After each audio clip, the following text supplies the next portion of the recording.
오늘은 암보다 두려운 치매를 치매에서의 자유라는 책을 바탕으로 알아보도록 하겠습니다.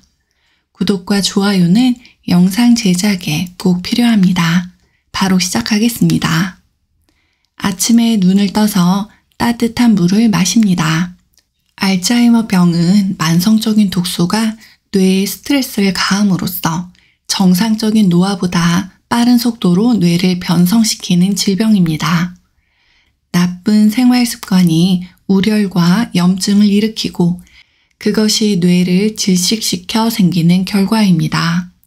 특히 신장과 소화기관의 저하를 일으키는 탈수증이 이런 퇴행 과정의 핵심을 차지합니다.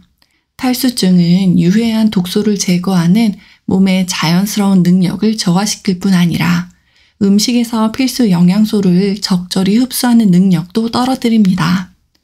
그로 인해 우리 몸에서 지속적인 영양 결핍의 악순환이 이루어져 만성 질병이 나타납니다. 치매 예방과 치유, 물이 최고의 약이라는 책에서는 물과 소금 섭취의 중요성을 이야기하는데요. 이 책에서도 역시 물의 중요성을 강조합니다. 특히 탄산음료나 차보다 순수한 물을 마셔야 하는 이유를 차분히 설명합니다. 이는 치매 예방과도 깊은 관련이 있습니다. 차나 커피, 탄산음료에 들어있는 카페인은 중추신경계와 면역체계를 자극하고 강력한 이뇨제 역할을 합니다. 커피나 차를 한 잔 마실 때마다 우리 몸에서 물 3잔 정도가 빠져나갑니다. 몸이 그 정도의 수분을 잃으면 조직이 손상되지 않을 수 없습니다. 카페인이 들어있는 탄산음료도 그와 비슷하게 작용합니다. 탄산음료를 자주 마신다고 해서 실질적으로 갈증이 해소되는 것은 아닙니다. 세포 내부의 수분이 계속 줄어들기 때문입니다. 미국에는 하루에 콜라를 10캔 내서 14캔이나 마시는 청소년들이 있습니다. 그들은 끊임없이 보내는 몸의 갈증 신호를 배고픔과 혼돈하여 과식하게 됩니다. 이는 과체중과 비만에 이르는 지름길이지요. 술도 카페인 음료와 비슷한 이뇨 작용을 합니다. 예를 들어 우리 몸이 맥주 한 잔을 처리하기 위해서는 물 3잔 정도가 필요합니다. 그런 식으로 물이 몸 밖으로 빠져나가기 때문에 과음하면 뇌도 심한 탈수에 시달립니다. 그 결과가 바로 숙취 현상으로 나타납니다. 이런 일이 반복되면 많은 뇌세포가 손상되고 괴사하면서 여러 가지 뇌기능에 장애를 겪습니다. 저도 영상을 만들며 커피를 마시는데요. 치매와 건강 등을 다룬 여러 가지 책과 논문을 살펴보며 커피를 마신 뒤에는 충분한 물을 의도적으로 섭취하려고 노력하고 있습니다. 또 한꺼번에 많은 양의 물을 먹는 것은 힘들어서 옆에 놓고 조금씩 자주 섭취하고 있습니다. 무려 256살을 살았다고 주장한 중국의 노인 이청우는 목이 마르기 전에 물을 마시는 것을 장수 비결 중에 하나로 말했습니다.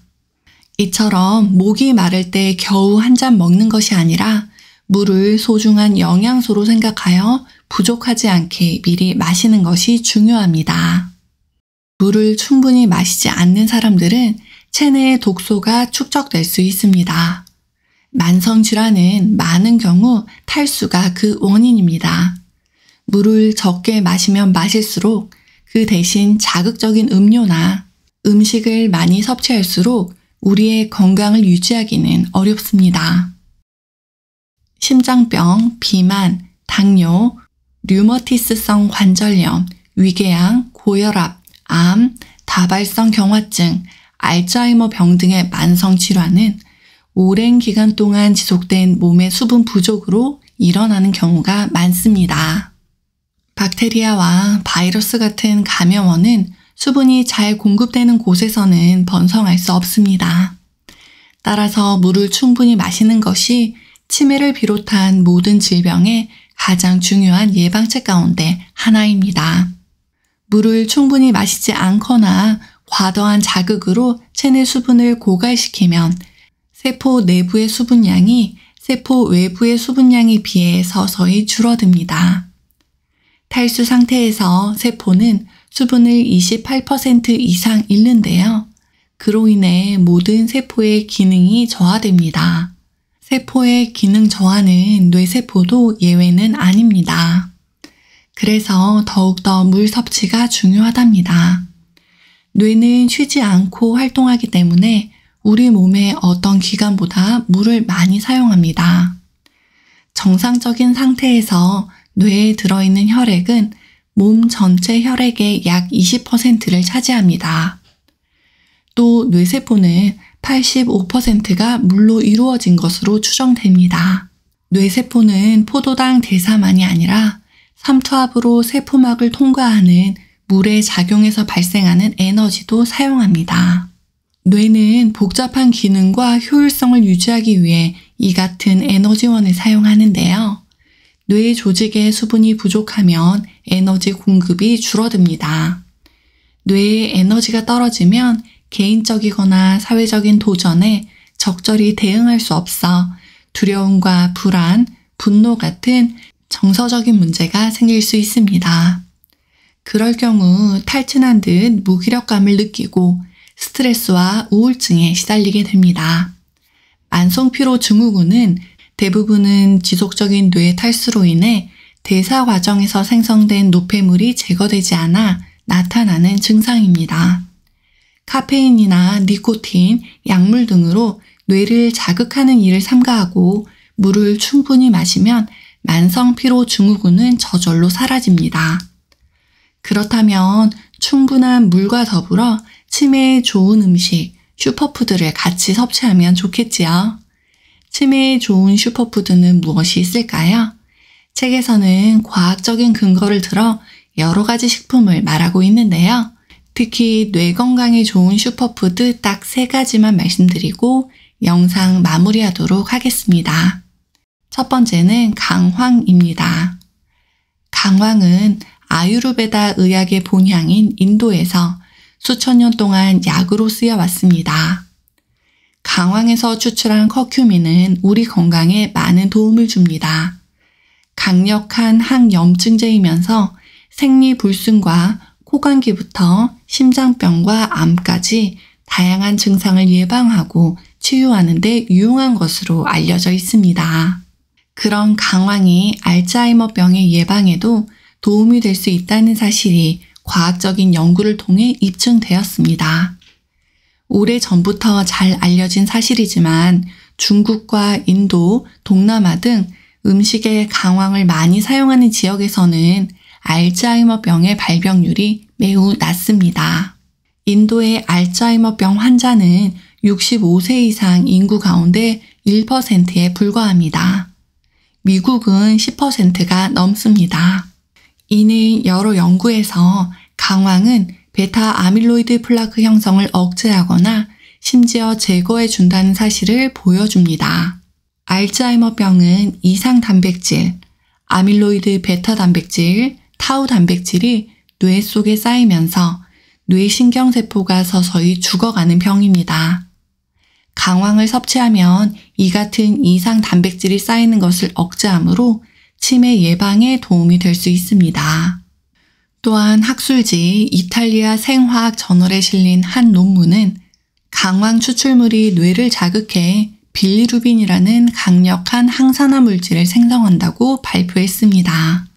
빌리루빈은 자유 라디칼이 일으키는 산화 스트레스로부터 뇌를 보호해줍니다. 강황에서 직접 추출한 성분을 건강기능식품으로 섭취하거나 음식에 풍미를 더하는 향신료로 첨가하면 좋습니다. 두 번째는 계피입니다. 계피는 오늘날 가장 인기 많은 향신료 중에 하나입니다. 이스라엘 텔아비브 대학 연구자들은 계피가 알츠하이머 병에도 중요한 열쇠가 될지 모른다고 강조했습니다. 그들은 논문에서 계피나무 껍질 추출물이 베타 아밀로이드 플라크 생성을 억제하는데 도움을 줄 수 있다고 발표했습니다. 연구팀은 계피의 활성 성분을 추출한 용액을 실험 쥐에게 투여했습니다. 그 쥐들은 아주 공격적인 알츠하이머 병에 걸리도록 유전자를 조작한 상태였습니다. 4개월이 지났을 때 계피 추출물 용액을 투여한 쥐들은 알츠하이머병의 진행이 상당히 느려졌습니다. 또한 에너지, 활동, 수명이 건강한 쥐들과 비슷했습니다.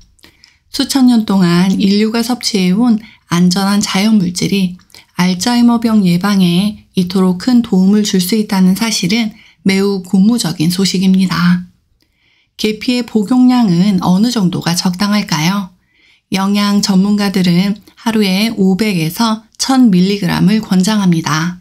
그러나 계피는 부작용이 거의 없으므로 좀 더 복용해도 괜찮습니다.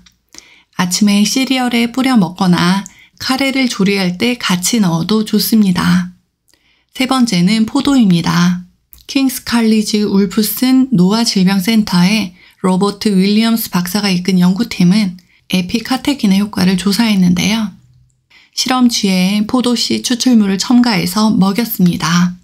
그 결과 포도씨 추출물을 먹은 쥐들이 인지기능 저하가 덜했고 뇌의 베타 아밀로이드 플라크 양도 적었습니다. 공간기억 검사에서도 대조그룹의 쥐들에 비해 높은 점수를 얻었습니다. 이 에피카테킨은 혈액, 뇌 장벽을 쉽게 통과하기 때문에 뇌의 산화 스트레스를 완화하는 데 특히 효과적입니다. 다른 폴리페놀은 아주 많은 양을 섭취해야 이 베타 아밀로이드 플라크를 줄일 수 있지만 에피카테킨은 적은 양으로 같은 효과를 낼 수 있습니다. 또한 녹차와 코코아에서도 풍부하게 들어있습니다. 오늘은 치매에서의 자유라는 책에서 물의 중요성에 대해 알아보았습니다. 그리고 몇 가지 슈퍼푸드도 같이 알아보았습니다. 저도 이 영상을 준비하며 물을 의식적으로 마시려고 노력하는데요. 구독자님도 충분히 물을 섭취하여 치매를 예방하시면 좋을 것 같습니다. 오늘 말씀드린 내용은 책의 극히 일부이고 제 견해로 재해석되었으니 한번 읽어보시면 좋을 것 같습니다. 오늘 하실 일이 있습니다. 첫째는 바로 미지근한 물을 한 컵 마시는 것입니다. 두 번째는 소중한 분들에게 알려주는 것이고요. 세 번째가 제일 중요합니다. 구독과 좋아요 지금 바로 눌러주세요. 오늘도 여러분과 건강 정보 나눠 행복했습니다. 다음에 더 건강한 정보로 꼭 다시 만나요.